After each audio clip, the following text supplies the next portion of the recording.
Ticket बंटवारा हुआ था, हम हर अपडेट दे रहे थे। एक था कि गौरा बोरा में पहला जगह था जहां आपके लिए तो वैसे भी सुरक्षित कर ही देना चाहिए था, क्योंकि भले 15 सीट हो, 20 सीट हो, 30 सीट हो, उस समय क्यों नहीं गौरा बोरा को तय कर दिया गया कि उसको छोड़ करके आप कोई भी सीट कीजिए? देखिए पहले से तय था, और 2015 से आप हमको जान रहे हैं, जहां हम रहते वहां तय हो जाता है, चाहे वो 2015 का चुनाव हो या 20 का चुनाव हो या 25 का चुनाव हो।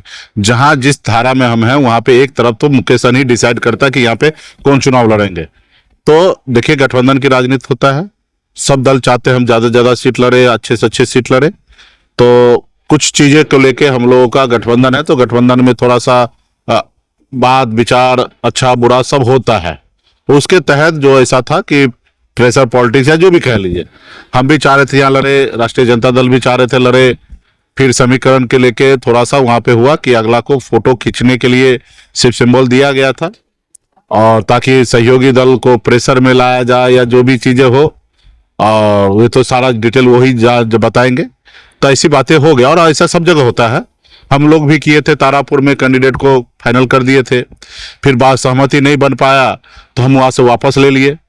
बाबूबड़ी में भी बिंदु गुलाब यादव जी को हमने टिकट दे दिया, वहां पे नॉमिनेशन भी कर लिए, लेकिन बाद में फिर हम लोगों का समझौता हुआ तो वहां से फिर हम अपने कैंडिडेट को वापस ले लिए। तो ये हमेशा ऐसा हुआ है और होते रहता है।